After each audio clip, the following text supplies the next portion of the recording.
Hello and welcome to Scattered Moments, brief reflections on faith and the quiet places where grace appears. And today's episode is kind of different. I want to share with you an experience that I had it's been about 2 years ago, and it's absolutely true.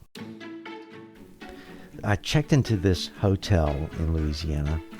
Ever walked into a place and think, did I miss something? Nobody behind the desk, no employees anywhere, just a bunch of tired travelers staring at an empty counter. You know how in those dreams where you need to get somewhere important but you can't? Well, that was us. Except we weren't dreaming. We were just in beautiful Pineville, Louisiana. And then this skinny truck driver sidles up next to me. He looked like he hadn't slept since the Obama administration. And he asks, "You got a reservation?" I tell him yes, and he says, "I'm just passing through on the way to New Orleans, and I've got a reservation too." And then, this is the kicker. This guy just says, "I think I know how to do this. I've seen it done 1,000 times." And then he hops over the counter like Tom Cruise, just starts rummaging through the drawers. I'm standing there thinking, great, now I'm an accessory to all this. And then he pulls out this key card machine, grabs a card, slides it, and then says, "Room 230 work for you?" As casually as he's asking me if I want fries with that. I'm just so tired, I just nod. He makes me a key and warns me someone else might be in the room. Real assuring, right? Now, this sounds like a stretch, but just go with me. When I think about diving into the depths of my faith, digging into prayer, sharing my faith, or being Jesus to someone who's struggling, I have a choice. I can hang out passively, or I could do the hop over the counter move.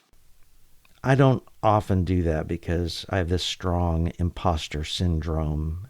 It's real. I don't have the name tag. I don't have that depth of connection with Jesus that I so truly long to have. How could I help someone when I'm struggling myself? I definitely don't look the part. But here's the beautiful thing. God doesn't wait for the professionals. The truck driver didn't have a name tag either, or a uniform. But he had access to what I needed. Some place to lay my head. Sometimes I think we're waiting for the experts to show up, the ones with the perfect words and the perfect lives, who never say anything wrong. I'll let you in on a little secret. Those guys aren't coming. They don't exist. It's just us. Meanwhile, people are standing at the counter of life just needing someone to help them find rest and hope, peace, grace. We've been given access to the keys of the kingdom. God has called us to join him on this wild, beautiful adventure. So maybe it's time we hop the counter and help somebody today who needs a friend, who needs a hand, who needs a word or a message, even if we have to warn them that we're not entirely sure what we're doing. By the way, the next morning in Pineville, the manager was so embarrassed by the whole thing that he comped the room. I didn't have to pay a dime. That's kind of like the gospel too. I love how Peterson renders it in 1 Corinthians 4, 7 through 10. If you only look at us, you might well miss the brightness. We carry this precious message around in the unadorned clay pots of our ordinary lives. That's to prevent anyone from confusing God's incomparable power with us. As it is, there's not much of a chance of that. You know for yourself that we're not much to look at.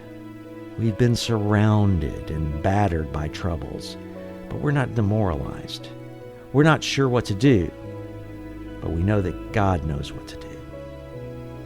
That's today's Scattered Moments. Until next time, take care, and notice the scattered moments, and share the grace.